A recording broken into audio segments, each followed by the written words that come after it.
26 தேர்தல்களும் திமுக தாவேக்க தான் அமைய போகுதுன்னு நினைக்கிறீங்களா? ரஜினிகாந்த், விஜயகாந்த், கமல்ஹாசன் இவ்வளோ பேர் இருந்து பார்த்துட்ட போது விஜய் ஒரு ஆளாங்க. விஜயை பார்த்தோ தாவேக்காவுடைய வருகையை பார்த்தோ திமுகவுக்கு ஒரு பதட்டமோ பயமோ ஒன்றும் கிடையாது. என்ன இருக்கு பதட்ட பயம்? அவ்வளோ பெரிய ஸ்டாரா இருந்து மக்கள் மத்தியில் செல்வாக்கா இருந்தாலும் திமுகவை விமர்சனம் பண்ணாதான் தனக்கு ஒரு முக்கியத்துவம் கிடைக்கும்னு விஜய் கிட்ட ஒரு எண்ணம் இருக்கு பாருங்க, அது திமுகவோட வெற்றி. சமூக நீதியோட ஃபுல் பேக்கேஜ் யார்கிட்ட இருக்குன்னா திமுக கிட்ட. தேர்தல் அரசியல் அந்த கட்சியில் மட்டும்தான் இருக்குதுங்கிறதுனால ஏதோ ஒரு வகையில் கட்சி ஆரம்பிக்கிறவங்க இந்த சமூக நீதி கண்ணோட்டத்துக்கு எதிராக இருக்கிறவங்க அந்த கண்ணோட்டத்துக்கு திமுக அவங்க காயின் பண்ணி பேசுறது முக்கிய காரணமா இருக்குது. திமுக கூட்டணி கட்சிகளை தவிர்த்துட்டீங்கன்னா பாஜக எதிர்க்கிற கட்சி எந்த கட்சி நீங்க சொல்லுங்க? பாஜக தாவேக்காவை எதிர்க்க மாட்டாங்க. தாவேக்காவை கொள்கை எதிரின்னு சொல்லியிருக்காங்க. என்னங்க என்ன பேசியிருக்காங்க? இந்தியாவில் திமுகவுக்கு இணையாக பாஜகவோடு சண்டை செய்கிற கட்சி இந்தியாவில் எந்த கட்சியுமே கிடையாது.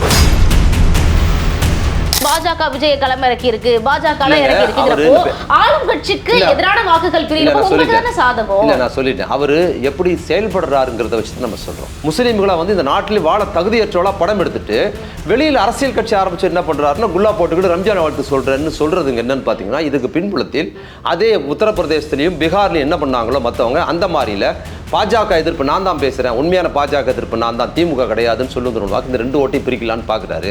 ஆனா அங்க பெருமளவில் அது எடுபடாது. ஏன்னா விஜய் கட்சி ஆரம்பிக்கிறதுக்கு முன்னால இருந்து ஆரம்பிச்சதுக்கு பிற்பாடு வரைக்கும் ரெண்டு விஷயத்தை டார்கெட் பண்ணி தொடர்ந்து பேசுறாரு. ஒன்னு அம்பேத்கர் பற்றி பேசுறாரு. அதை ஏன் பண்றாரு அப்படிங்கிறதுக்கு காரணம் என்னன்னு பாத்தீங்கன்னா, குல்லா வச்சுக்கிட்டு போய் ரம்ஜானுக்கு என்ன பண்றாரு, ரம்ஜான் வாழ்த்து சொல்றாரு, இஸ்லாமிய அடையாளத்தை சொல்றாரு. இஸ்லாமியர் தலித் ஓட்டை தீவிரமா அது வந்து பாஜக அல்லது அண்ணா திமுக உழவே விடாது. அந்த ஓட்டு திமுக கூட்டணிக்காக விழா அதை பிரிக்கிறதுக்காக மெனக்கிடுறாரு. இதுவரைக்கும் தமிழ்நாடு அரசு நடைமுறைப்படுத்திருக்கிற எந்த திட்டம் குறித்தும் விஜய் ஒரு வார்த்தை கூட எதிராக பேசல. விஜய் மட்டும் இல்ல, இங்க இருக்கிற அண்ணா திமுகவோ பாஜகவோ யாருமே பேசல. 90% நிறைவேற்றிட்டேங்கிறீங்க, சில நேரம் 100ன்னு சொல்றீங்க. நீட் தேர்வு ரகசியம் இருக்குன்னு சொன்னீங்க, என்ன ஆச்சு? தமிழக அரசு அவங்க கட்டுப்பாட்டுல இருந்து என்னென்ன செய்ய முடியுமோ அதெல்லாம் நிறைவேற்றிட்டாங்க. ஜிஎஸ்டி தமிழ்நாட்டு கொடுக்க வேண்டிய ஜிஎஸ்டி கூட கூட்டணி அண்ணா திமுக வாங்கல. மாறா என்ன பண்ணாருன்னா, எடப்பாடி தன் பதவியை தக்க வைத்துக் கொள்வதற்கு தான் பாஜகவை பயன்படுத்தினாரே தவிர தமிழ்நாட்டு மக்கள் நலனுக்காக ₹1 கூட வாங்கல. எதா காட்ட சொல்லுங்க, ₹1 கூட வாங்கல. ஒனிடா நேயர்களுக்கு வணக்கம். இன்று நம் நிகழ்ச்சியில் நம்முடன் இணைந்திருப்பவர் திராவிட இயக்க சிந்தனையாளர், பேச்சாளர் திரு மதிமாறன் அவர்கள். சர்க்கிட்ட கேட்க நிறைய கேள்விகளும் சந்தேகங்களும் இருக்கு, பேசுவோம். வணக்கம். வணக்கம். 2026 தேர்தல்களும் ரொம்பவே சூடுபிடிக்க ஆரம்பிச்சிச்சுன்னு சொல்லலாம். காங்கிரஸ் அந்த தேர்தல் சீட்டு சம்பந்தமான அந்த குழு கூட முதல்வர் அவர்களை பார்த்துட்டு போயிருக்காங்க. சீட்டு கணக்குகள் திமுகவில் ஏற்பட்டுருச்சு. ஆனால் இன்னொரு பக்கம் வந்து கூட்டணி கணக்குகளே முடியாத சூழல் இருக்குது. இப்போ வரைக்கும் திமுக தான் பலமான ஒரு இடத்துல இருக்கிறத நம்மளால் பார்க்க முடியுது. இருந்தாலும் இப்போ புதுதாக கட்சியை தொடங்கின விஜய் அவர்கள் திமுக விசஸ் தாவேக்க அப்படிங்கிற ஒரு சொல்லோடலை தொடர்ந்து சொல்லிக்கிட்டே இருக்காரு. 26 தேர்தல்களும் திமுக விசஸ் தாவேக்க தான் அமைய போகுதுன்னு நினைக்கிறீங்களா? அண்ணா திமுக தான் இருக்கும்.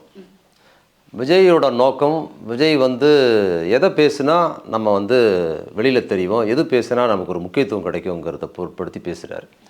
வழக்கமாக யார் கட்சி ஆரம்பித்தாலும் தமிழ்நாட்டுக்குள்ளார திமுக குறித்து தான் பேசுவாங்க. திமுகவுக்கு எதிராக பேசினா தான் நமக்கு வந்து ஊடக வெளிச்சம் கிடைக்கும், வெளியில் கவனம் பெறும் என்பதனால் யார் கட்சி ஆரம்பித்தாலும், அது விஜயா இருந்தாலும், சீமானாக இருந்தாலும், அதுக்கு முன்னால் கமல்ஹாசனாக இருந்தாலும், ரஜினிகாந்த் ஆரம்பிக்க போகிறேன்னு சொன்னதாக இருந்தாலும், யாராக இருந்தாலும் திமுகவுக்கு எதிராக பேசுகிறது. இதில் இன்னொரு விஷயம், இப்போ விஜய் வந்து இருக்கும்போது திமுக ஆளுங்கட்சியாக இருக்குது. அண்ணா திமுக ஆளுங்கட்சியாக இருந்து திமுக எதிர்கட்சியாக இருக்கும்போது கூட திமுக பற்றி தான் பேசுவாங்க. நீங்கள் அன்னைக்கு ஆரம்பிக்கப்பட்ட பல நடிகர் கமல் ஆகட்டும், மற்ற ரஜினி ஆகட்டும், மற்றவங்களாம் வந்து அண்ணா திமுக பற்றி பேச மாட்டாங்க. அப்போ ஏன்னா திமுக வந்து ஒரு ஐடியாலஜி சார்ந்த ஒரு கட்சி, வெறுமனே தேர்தலை மையமிட்டு மட்டும் பேசுகிற ஒரு கட்சி அல்ல. அப்போ அதோட மொழி உணர்வு, அதோட சமூக நீதி, அதோட இடஒதுக்கீடு, பிற்படுத்தப்பட்ட தாழ்த்தப்பட்ட மக்கள் நலன், பெண்கள் நலன் அப்படின்னு ஒரு சமூக நீதியோட ஃபுல் பேக்கேஜ் யார்கிட்ட இருக்குன்னா திமுக கிட்ட. தேர்தல் அரசியல் அந்த கட்சியில் மட்டும்தான் இருக்குதுங்கிறதுனால ஏதோ ஒரு வகையில் கட்சி ஆரம்பிக்கிறவங்க இந்த சமூக நீதி கண்ணோட்டத்துக்கு எதிராக இருக்கிறவங்க அந்த கண்ணோட்டத்துக்கு திமுக அவங்க காயின் பண்ணி பேசுறது முக்கிய காரணமாக இருக்குது.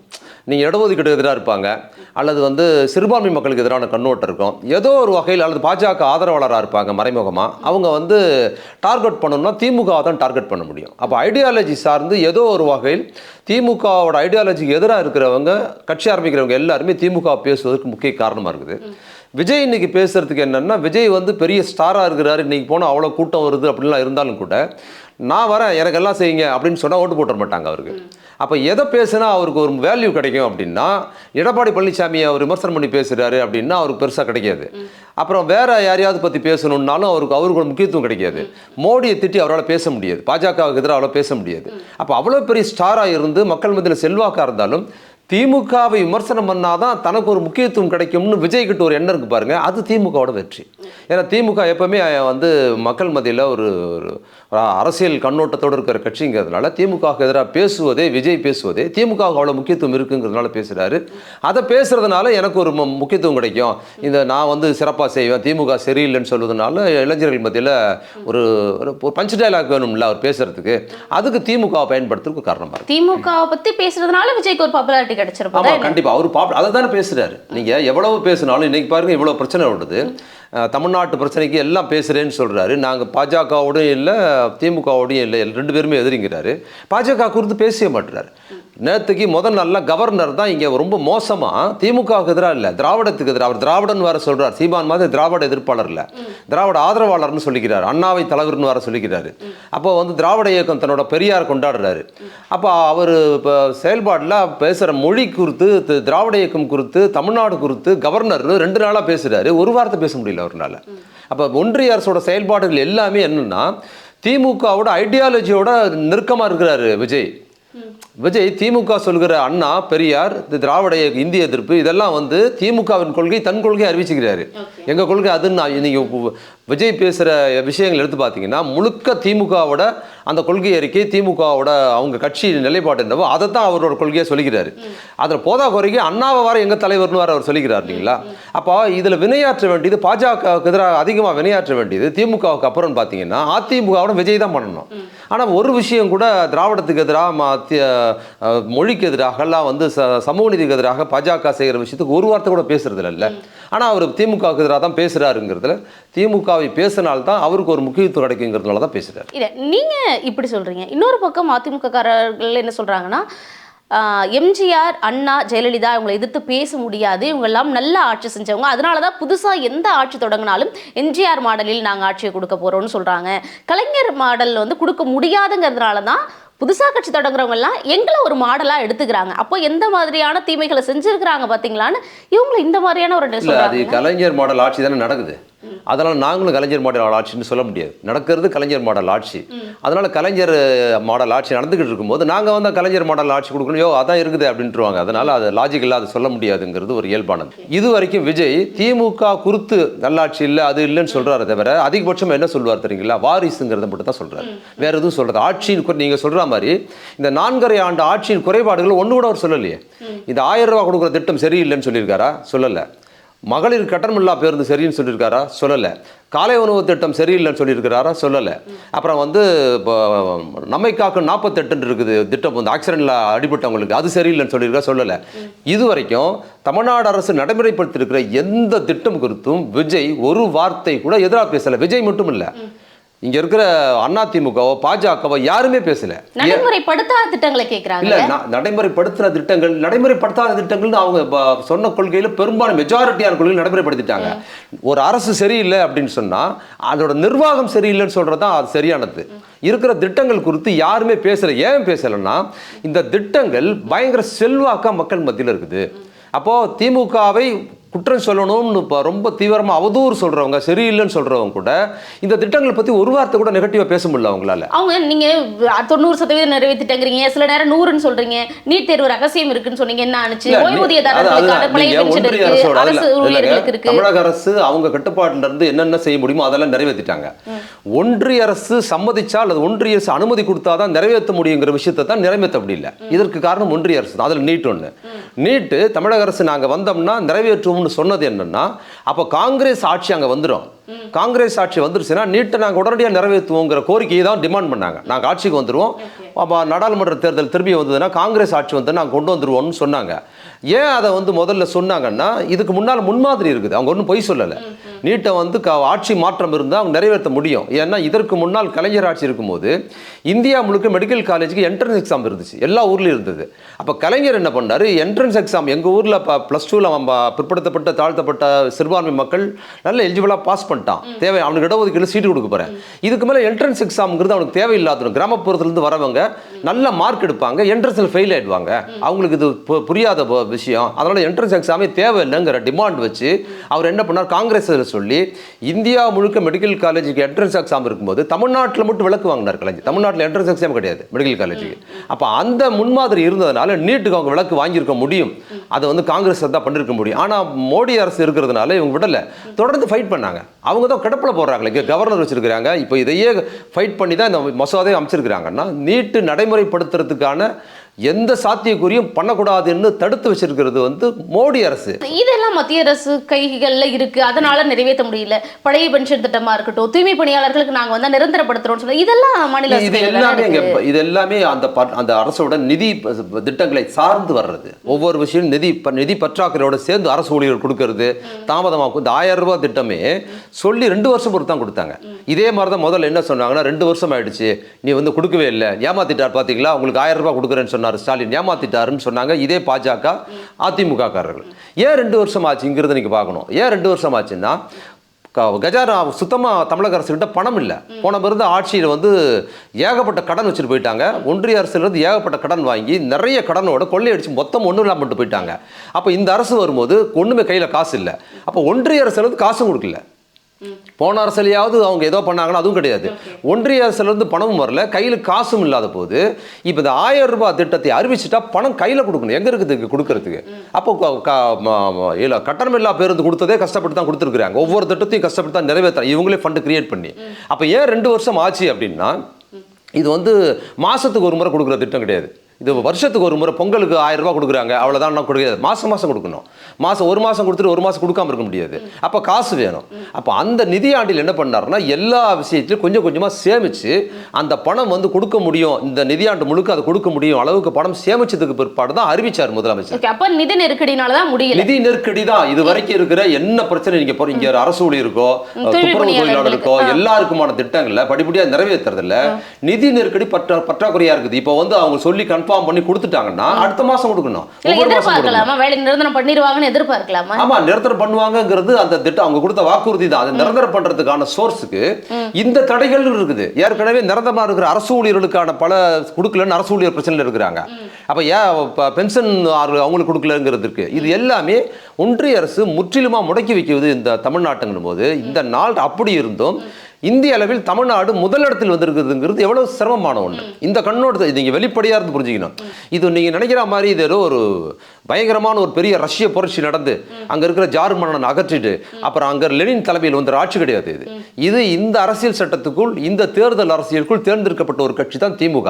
அப்ப இதுக்கான பணம் யார் கொடுப்பாங்கன்னா ஒன்றிய அரசு தான் கொடுக்கணும். ஒன்றிய அரசு திமுக கூட்டணியா இருந்திருந்தாலும் கூட நீங்க கேட்கிற கேள்வி இது கையாலாகாத அரசு செய்யல அப்படின்னாலும் அது காரணம் இருக்குது.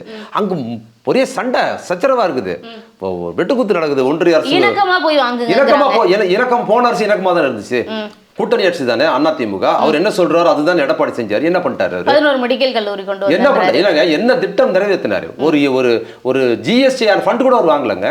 ஜிஎஸ்டி ஃபண்ட் கூட வாங்கல. இணக்கமா இருந்து தமிழ்நாட்டுக்கான எந்த நலத்திட்டத்தையும் ஒரு ஜிஎஸ்டி தமிழ்நாட்டு கொடுக்க வேண்டிய ஜிஎஸ்டி கூட கூட்டணி அதிமுக வாங்கல. மாறா என்ன பண்ணாருன்னா எடப்பாடி தன் பதவியை தக்க வைத்துக் கொள்வதற்கு தான் பாஜகவை பயன்படுத்தினாரே தவிர தமிழ்நாட்டு மக்கள் நலனுக்காக 1 ரூபா கூட வாங்கல. எதா காட்ட சொல்லுங்க, 1 ரூபா கூட வாங்கல கூட்டணியில இருந்து.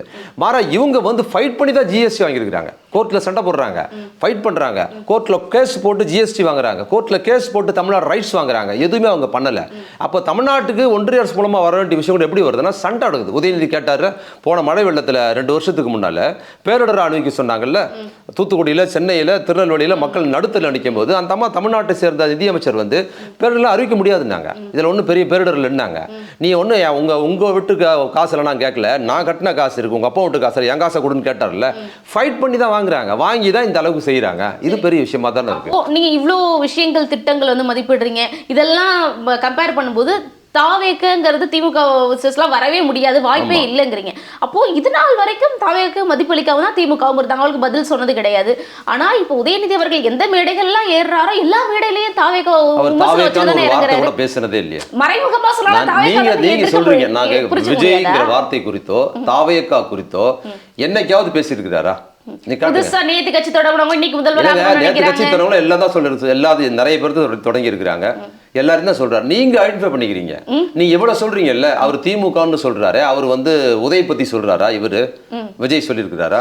விஜய் சொல்லல, ஆனா உதயநிதி சொல்லலையே இது வரைக்கும் எனக்கு தெரிஞ்சு. இல்ல தாவேக்கன்னு சொல்லல, விஜய்னு சொல்லல, ஆனா விஜய் தான் பேசுறாங்க, எல்லாருக்கும் நான் என்ன சொல்றேங்க, தெரியுது. பொதுவா பேசுறாருங்க. அன்னைக்கு கூட அறிவு திருவிழாவில் பேசும்போது நான் இருந்தேன், ரொம்ப சிறப்பா பேசினாரு. புதிய கட்சிகள்னு சொல்றாரு, சில பேர் பொருள் காட்சியில போனா அட்டை வச்சிருப்பாங்க, அட்டை தட்டி வச்சிருப்பாங்க, அதெல்லாம் பார்க்கறது இன்னும் செல்ஃபி எடுப்பாங்க, அது தட்டுனா கீழே விழுந்துரும்னு சொன்னா, ஒரு அட்டை தட்டுனா கீழே விழுந்துருன்னா அது விஜய்னு எல்லாம் புரிஞ்சுக்கிறாங்க. அவர் சொல்லவே இல்லைங்க, விஜய் அப்படி புரிஞ்சுக்கிட்டு மாதிரிலாம் நறுக்கி கொடுக்குறாரு. அவர் விஜயை மெயின் பண்ணி சொல்லலை. அப்போ ஒரு பொருள் காய்ச்சல் வச்சுக்கிற தட்டை வெறும் அட்டை கத்தியது, அந்த அட்டையிலேருந்து செல்ஃபி எடுக்கலாமே தவிர அது ஒன்றும் கிடையாது, தட்டுனா தாராந்துரும் தட்டுனா விழுந்துரும் சொன்னார்ல, அவர் அவ்வளோதாங்க சொன்னார். எல்லாரும் என்ன பண்றாங்கன்னா தட்டுனா விழுந்துறாள் விஜய் தான் அப்படிங்கிற மாதிரி எல்லாருமே உடனே விஜய் தான் சொன்னார்னா அப்போ தட்டுனா விழுந்துறாள் விஜய் தானா, மறுநாள் நான் தான் அப்படின்னு சொல்லி அவரே வந்து சொல்றாரு. அவரே அறிவு திருவிழாங்கிற பேரில் அவதூறு திருவிழா அப்படின்னு அவரே வந்து வண்டியில் ஏறாரு. உதயநிதி இது வரைக்கும் விஜய் ஒரு பொருட்டா மசி பேசுனதே இல்லை.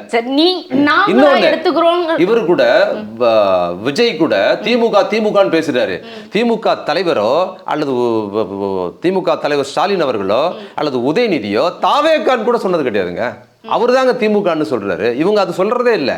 இவங்க வேற எதுக்காவது பதில் சொன்னா நம்மளே ஃபில் பண்ணிக்கிறது, ஃபில் இந்த பிளாங்க்ஸ்ல ஓ விஜய் ஓ தாவேக்கா அப்படின்னு எழுதிக்கிறது தான் இருக்குது. இது வரைக்கும் அவங்க ரெண்டு, இது மட்டும் இல்லை, நீங்க 2018 திமுகவோட முதலமைச்சர் இன்னைக்கு இருக்கிறார்ல, அவர் வந்து திமுகவின் தலைவராக 2018 ஆகஸ்ட் 28 அது தலைவராக வந்தார்.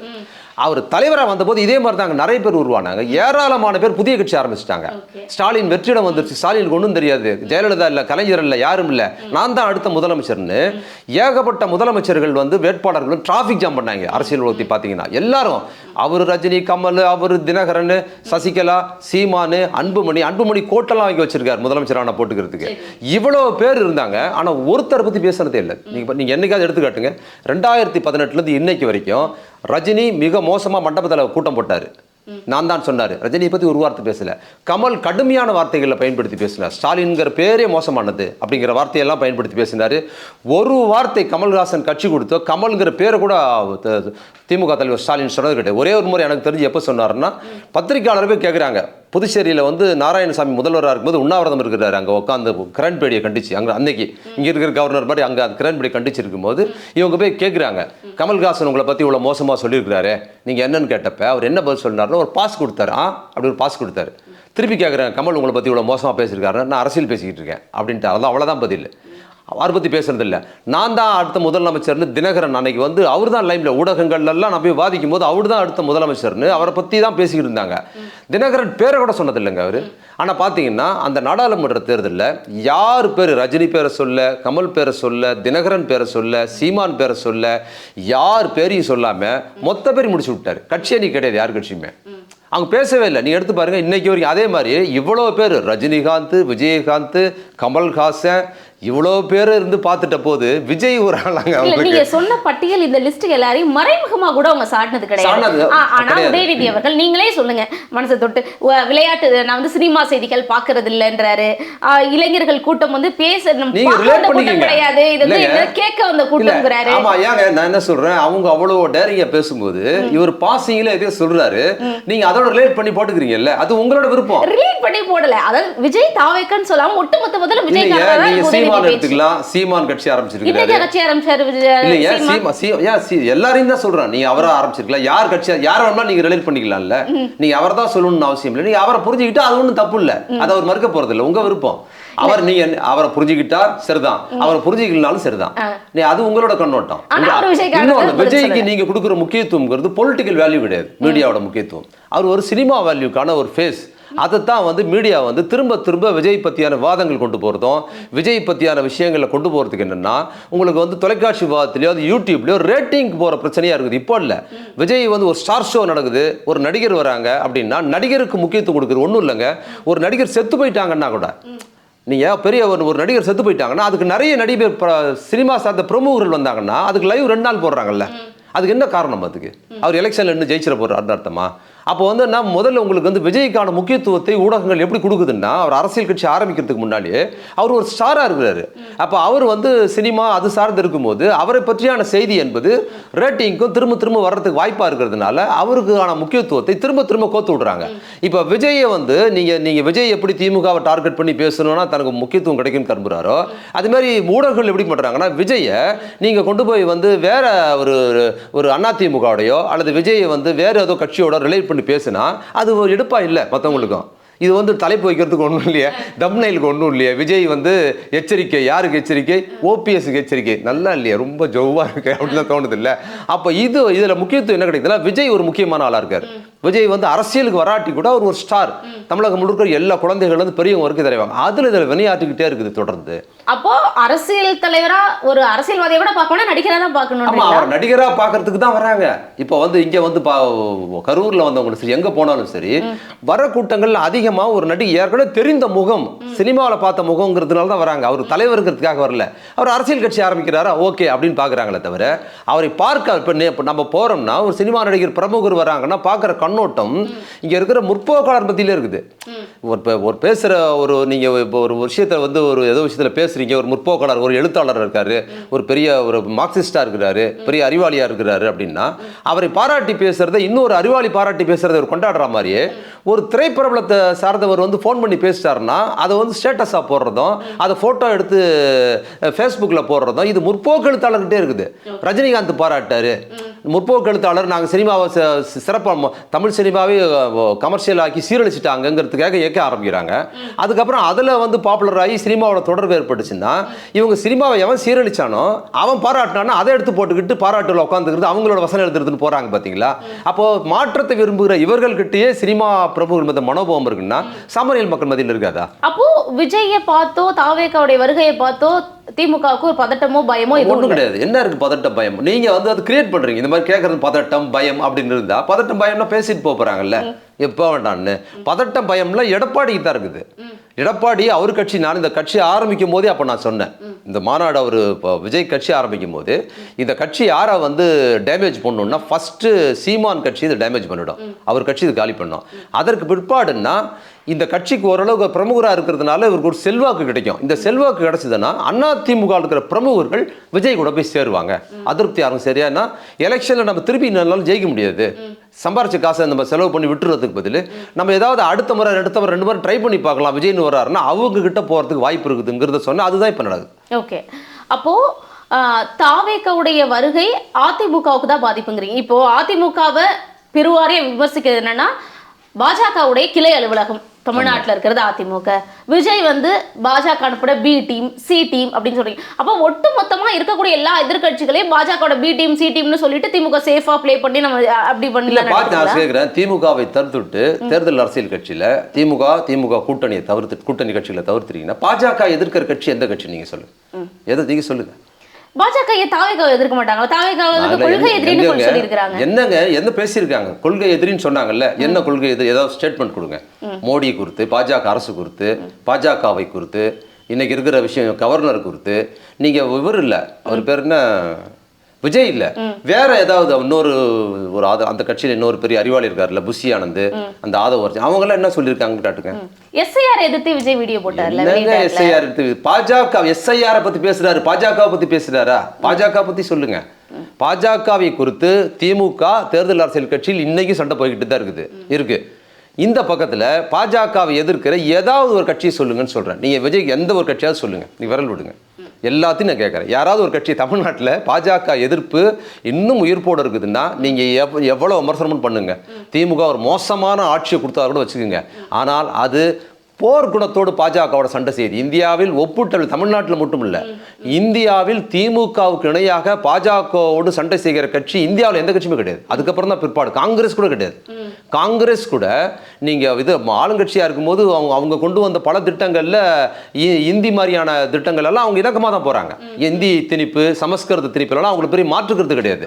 அவங்க ஒன்றும் மற்ற மாநிலங்கள் எதிர்க்கிறது கிடையாது. அதே மாதிரி 10% இடஒதுக்கீடு பாஜக கொண்டு வரும்போது கம்யூனிஸ்ட் கட்சி அல்லது வந்து காங்கிரஸ் எல்லாம் சேர்ந்து சேர்ந்து ஓட்டு போட தான் செஞ்சாங்க. ஐடியாலஜியில் வந்து பெரும் அளவில் வித்தியாசம் இல்லை.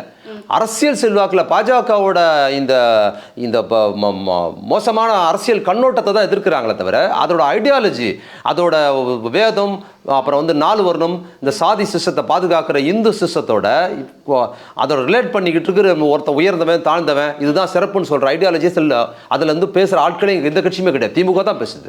திமுக தான் இன்னைக்கு வரைக்கும் இந்தி திணிப்பு எதிர்ப்பு பேசுறது, சமஸ்கிருத எதிர்ப்பு பேசுது, நீட் எதிர்ப்பு பேசுது. அதுக்கப்புறம் 10% இடஒதுக்கீடு எதிர்க்கிற கட்சி இந்தியாவில் திமுக மட்டும் தான் தெரியும். இது எல்லாமே பாஜகவுடைய பி டீம் சி டீம். இப்போ விஜயை வந்து பாஜக தான் இறக்கி இருக்கிறாங்க எல்லாமே சொல்றீங்க. இப்போ பீகார முன்மாடலா சொல்றதுக்கும் அதுதான் சொன்னாங்க. பாஜக தான் வந்து சிலர் இறக்குனது, அப்பதான் ஓட்டு பிரியுங்கிறதுனால பிரசாந்த் கிஷோர் மாதிரி ஆட்கள் இறக்குறாங்க. இப்ப திமுக அதை அப்ளை பண்ண மாட்டீங்களா? 26 அப்ளை பண்ண மாட்டீங்களா? அதுதான் சொல்றேன். அதுக்காக தான் விஜய் வந்திருக்கிறாரு. இது இப்போ இல்ல, நார்த் இந்தியாவில் காங்கிரஸ் ஏன் ஜெயிக்கவில்லை அப்படிங்கிறதுக்கு இது ஒரு காரணம். ஏன்னா ஒருபோதும் முஸ்லீம்கள் ஓட்டு பாஜக விழாது உத்தரப்பிரதேசத்தில், பீகார்லேயும். அதே மாதிரி பெரும்பான்மையான தலித் மக்கள் ஓட்டும் பாஜக விழாது. ஆனால் இந்த 2 ஓட்டும் பாஜக எதிர்ப்புக்கு தான் விழும். ஆனால் அந்த பாஜக எதிர்ப்புனா ஒரு முகமாக இருக்கணும்னா காங்கிரஸ் கூட்டணி தான் விழணும். அங்கே அது விழலை. அப்போ யாருக்கு விழுதுன்னு பார்த்தீங்கன்னா, அப்போ என்ன பண்ணுறாங்கன்னா, நான் தான் உண்மையான பாஜக எதிர்ப்பாளர், இவங்க கிடையாதுன்னு சொல்லி என்ன பண்ணுறாங்கன்னா, காங்கிரஸ் வெற்றி தீர்மானிக்கிற காங்கிரஸுக்கு போக வேண்டிய ஓட்டை வெளியில் நின்று பாஜக எதிர்ப்பு பேசி கொஞ்சம் பிரிக்கிறாங்க.